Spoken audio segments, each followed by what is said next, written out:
The day I met Marco still lingers vividly in my memory. I had just finished setting up my bakery. Life hadn't exactly followed the script I had imagined. I'd dreamed of a bustling home filled with children's laughter and the chaos of family dinners, but fate had other plans. After years of heartbreak, and Luca's abrupt departure when my infertility became too much for him to handle, I decided to channel my energy into creating something else. A place where people could come together, even if it wasn't under my own roof. That's when I found Marco. He was just 8 years old, clutching a sketchbook so tightly it looked like it might crumble in his small hands. His dark, expressive eyes darted nervously around the room at the orphanage as I entered, trying not to let my emotions overwhelm me. I had filled out every form, passed every interview, and convinced myself I was ready. But nothing prepared me for the moment I saw him, a timid boy whose only armor against the world seemed to be the art he carried with him. "Hello, Marco," I had said softly, kneeling to his level. "I'm Rosa. Would you like to come with me?" He hesitated, looking up at the orphanage director, who nodded encouragingly. Slowly, he handed me a sketchbook, a gesture that felt like a test. Flipping through the pages, I saw charcoal drawings of the sea, the town square, and a pair of hands, a child's perspective of life's intricacies. It took everything in me not to cry.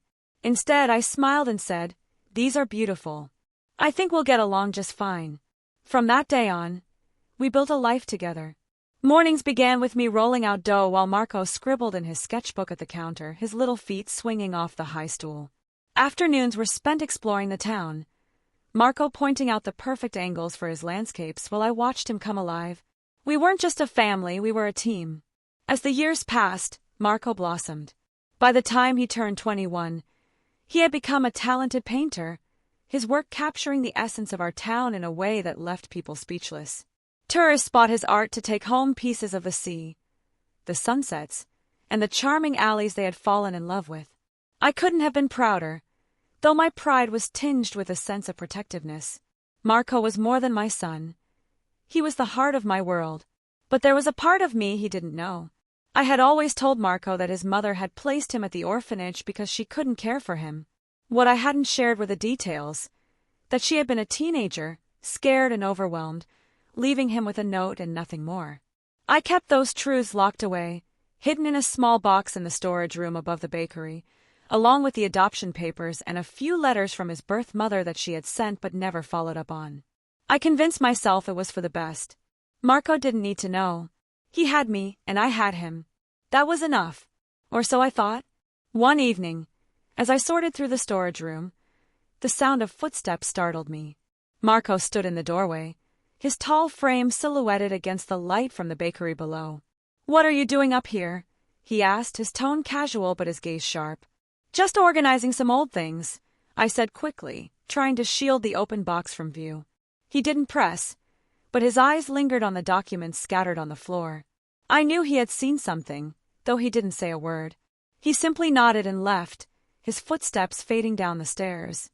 The next few days felt different. Marco's usual buoyant energy was tempered by a quiet intensity. He stayed at the bakery longer, helping with chores he used to avoid. When I mentioned it, he shrugged and said, "I like being here with you." His words warmed me, but they also left me uneasy. There was something unspoken between us, a tension I couldn't quite place. One afternoon, Marco brought me a surprise. He had painted a series of floral designs for the bakery windows, vibrant and alive, as if they had been plucked from a garden and set in glass. "For you," he said, his voice soft but firm, "to make this place even more beautiful." I thanked him, touched by the gesture, but a question nagged at the back of my mind. Was this shift in him related to what he had seen in the storage room? Did he suspect there was more to his story than I had told him? I pushed the thought aside, convincing myself it was just my imagination. And for the first time since we became a family, I felt the weight of the secrets I had buried threatening to surface. It started subtly. Marco began asking questions about the past, ones he had never asked before. One afternoon, while helping me clean up, he asked, "Did you always want to live here? Or was there something that made you stay?" I hesitated, caught off guard. "Guess I've always felt connected to this town," I said. "Where I grew up, where my family lived. It just felt right." He nodded thoughtfully, his gaze lingering on me as if he were waiting for more. I quickly changed the subject, asking about his latest painting. He answered enthusiastically, but his earlier question stayed with me long after the conversation ended. That evening, as we sat on the terrace overlooking the sea, Marco brought it up again. "You never talk about your family," he said. "Why is that?" The truth was complicated. My parents had passed years ago, and my siblings were scattered, our relationship strained by time and distance. But I knew that wasn't what Marco was really asking. "I guess I've always focused on the family I chose," I said carefully. "On you." His expression softened, but I could see the wheels turning in his mind. "Been thinking about family too," he said. "About where I came from." My heart skipped a beat. "What do you mean?" He shrugged, trying to sound casual. "I've been wondering about my birth parents. Not because I don't appreciate everything you've done for me," he added quickly, "but because it feels like a part of me I don't know." I forced a smile, my chest tightening. "That's natural," I said. "Everyone wonders about their roots. Do you know anything about them?" he asked, his tone light but his eyes serious. I looked away, pretending to be distracted by the waves. "Not much," I lied. "Just what the orphanage told me." Marco didn't press further, but the silence between us felt heavy, charged with everything left unsaid. The next morning, Marco surprised me with another gift. This time, it was a painting of the bakery. It captured its cheerful facade perfectly, sunlight streaming through the windows as if the building itself were alive. "I wanted to show it the way I see it," he said softly. I stared at the painting, my throat tightening. "It's beautiful," I said. "Thank you." But as the days passed, I began to notice a change in his work. His landscapes grew darker, more abstract. The vivid blues and golds of the sea and sky were replaced by muted tones and jagged shapes. One evening, I found him in his studio, staring at a half-finished painting of a woman. Her face was shadowed, her expression unreadable. "Who is she?" I asked, trying to sound casual. Marco hesitated, his brush hovering over the canvas. "I'm not sure," he said finally. "She just came to me." His words sent a chill through me. Was he piecing together fragments of the truth? Or was this simply a reflection of his own inner turmoil? One evening, as I closed the bakery for the night, I found Marco waiting for me outside. "Can we talk?" he asked, his tone serious. We walked to the terrace, the moonlight casting soft streaks over the sea. Marco seemed nervous, his hands stuffed into his pockets. Finally, he turned to me. "I think you're hiding something," he said quietly. My breath caught. "Marco." "It's okay," he said quickly. "I'm not angry. I just want to understand. If there's something you kept from me, I can handle it. But I need to know the truth." I looked at him, his face illuminated by the soft glow of the moon. He deserved to know. But how could I tell him without shattering the bond we had built? "Marco," I began, my voice trembling. "There's something I haven't told you. About your past." His expression remained calm, but the weight of the moment pressed down on me like a storm I could no longer avoid. The bakery became a quiet sanctuary for us in those days, a place where the weight of unspoken truths seemed lighter under the hum of activity. The familiar scent of baking bread and the soft warmth of the ovens gave a comforting rhythm to our days, yet beneath it all, an undeniable tension lingered. Marco had changed. He stayed longer at the bakery, his movements more deliberate, his gaze often distant, as if he were searching for answers only he could find. He began asking subtle questions about the past. They weren't direct, but they carried a weight that pressed against my carefully guarded secret. I could see it in the way he watched me, waiting for something. Perhaps an opening, a sign, or just the courage to ask the questions he truly wanted answered. Each time I deflected, shifting the conversation back to his art or the bakery, but the unspoken words hung between us like an invisible thread, taut and fraying with time. One evening, as the sea breeze drifted through the terrace, I finally told him the truth. There was no dramatic moment, no heated confrontation. It was simply time. The truth spilled out in halting, careful words about his origins, his young mother, and the choices she had been forced to make. I shared how I had found him, a quiet boy clutching a worn sketchbook, and how I had chosen to make him my family. Marco listened without interrupting, his expression calm but unreadable.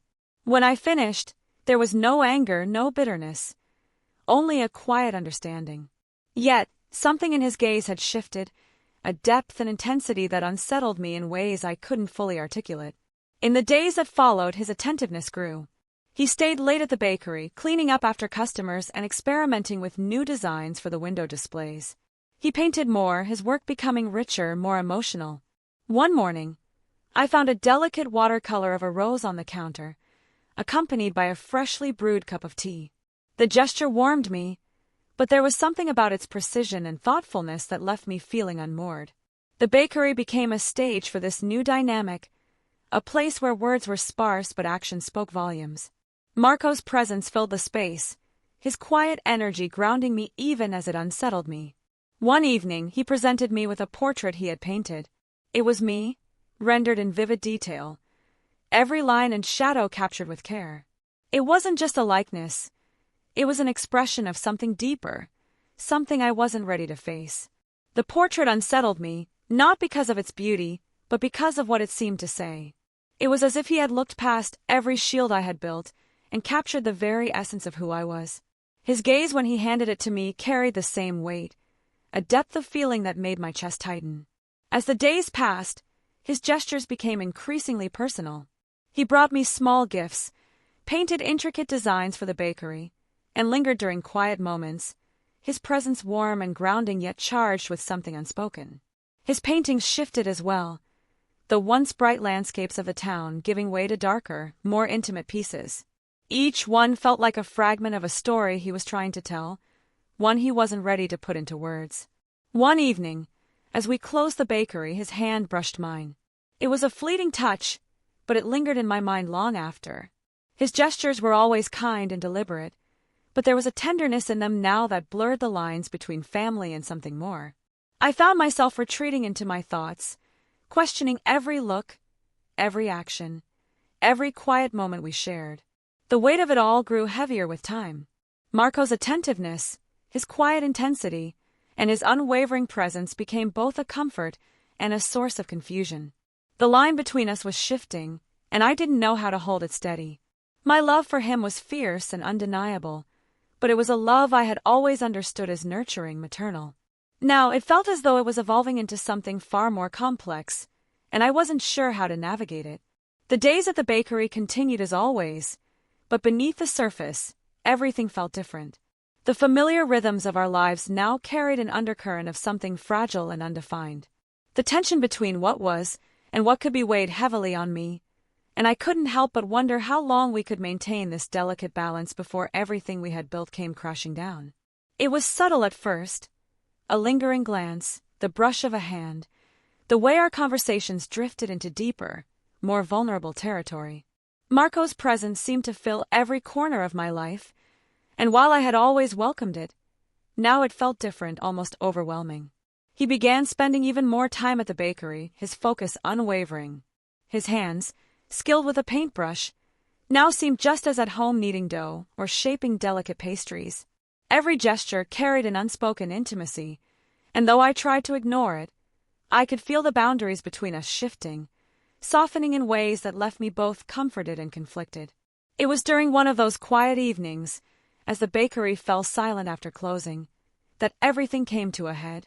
The day had been long, the usual bustle of customers giving way to an unusually peaceful evening. Marco and I worked side by side, our movements synchronized in the kind of unspoken rhythm that years of shared routines can create. As I wiped down the counters, I turned to find him watching me. His gaze was steady, but there was a softness in it, a vulnerability that made my breath hitch. For a moment, neither of us spoke. The silence stretched, filled with the weight of things we had never said. I could feel my pulse quicken, an unfamiliar warmth spreading through me. Marco stepped closer, the space between us shrinking to nothing. His movements were slow, deliberate, as though giving me every chance to step away. But I didn't. I couldn't. The room seemed to shrink around us, the world narrowing to just him and me. When his hand brushed mine, it was as if time stopped. The touch was light, almost hesitant, but it sent a spark through me that I couldn't ignore. My heart raced, my thoughts a whirlwind of emotions I didn't want to name. Before I could pull away, or convince myself to step closer, he leaned in, his lips brushing against mine with a gentleness that made my chest ache. The kiss was brief, a fleeting moment that felt both impossible and inevitable. It wasn't demanding or rushed. It was soft, questioning, as if he were asking for permission, for understanding. And in that moment, I couldn't find it in me to stop him. When he pulled back, his eyes searched mine, filled with something that made my stomach twist. It wasn't regret or guilt, it was hope. But for what, I couldn't let myself consider. I stepped back, creating space between us, the reality of what had just happened crashing down around me. The silence between us was deafening, but neither of us moved to break it. My mind raced with everything I wanted to say, but no words seemed right. The kiss had awakened something I wasn't ready to face, a truth I had buried so deeply that it had become part of who I was. Marco didn't push or question. He simply watched me, his expression unreadable but patient. It was as though he knew I needed time, that the weight of what had just passed between us was too much to process in that moment. That night, as I lay in bed, I couldn't stop replaying the scene in my mind. The feel of his lips, the warmth of his touch, the way he looked at me as though I were the center of his world. It was both exhilarating and terrifying, a mix of emotions I had never expected to feel, especially not for him. The lines between us had blurred in ways I couldn't deny, and though I didn't know what the future held, I knew one thing for certain. Nothing between us would ever be the same. The days that followed were a blur of uncertainty and unspoken desires. I threw myself into work at the bakery, hoping the familiar routines would ground me, help me make sense of what had happened. But Marco's presence was impossible to ignore, especially when every shared moment carried the weight of that kiss. One evening, as I was closing up, Marco appeared in the doorway. He was dressed differently than usual. A crisp white shirt, dark pants, his hair carefully styled. "I want to take you somewhere," he said softly. "Please." I should have said no. Should have maintained the boundaries that were already crumbling between us. Instead, I heard myself whisper, "Let me change first." He took me to a small restaurant by the sea, one I'd passed 100 times but never entered. Inside, candles flickered on every table, casting warm shadows across the white tablecloths. The maitre d' led us to a secluded corner with a view of the moonlit waves. Marco pulled out my chair, his fingers brushing my shoulder as I sat. The touch, though brief, sent electricity through me. We ordered wine, and as the evening progressed, I felt the walls I'd built beginning to crack. "I know this is complicated," Marco said, his voice low and intense. "But I can't pretend anymore. What I feel for you, it's real. It's more real than anything I've ever known." I stared into my wine glass, watching the candlelight dance across the surface. "Marco, I'm your mother." "No," he interrupted gently. "You're the woman who saved me, who gave me a home, who taught me what love could be. But what I feel for you now, it's different. It's more." Before I could respond, he reached across the table and took my hand. His thumb traced circles on my palm, and I felt my resolve weakening. When I finally looked up, the intensity in his eyes took my breath away. "Dance with me," he whispered, nodding toward the small area where a few other couples swayed to the soft music. I knew I should refuse, but I found myself standing, letting him lead me to the dance floor. His hand settled on my waist, drawing me close. The scent of him, paint and sea air, and something uniquely Marco surrounded me. We moved slowly, our bodies finding a natural rhythm. "Look at me," he murmured, and I did. In the candlelight, his features were softer, yet somehow more defined. His free hand came up to cup my cheek, and I leaned into the touch before I could stop myself. When his lips met mine this time, it wasn't gentle or questioning like before. It was passionate, certain, filled with years of unspoken longing. I kissed him back with equal fervor, my fingers tangling in his hair, my body pressing closer. The world around us faded. The other diners, the music, the crash of waves outside, until there was only this, only us. When we finally broke apart, both breathless, I saw the same mix of desire and uncertainty in his eyes that I felt in my heart. We had crossed a line that could never be uncrossed, opened a door that could never truly be closed. "What are we doing?" I whispered, my forehead resting against his. "Following our hearts," he answered simply. "For once, just letting ourselves feel what we feel."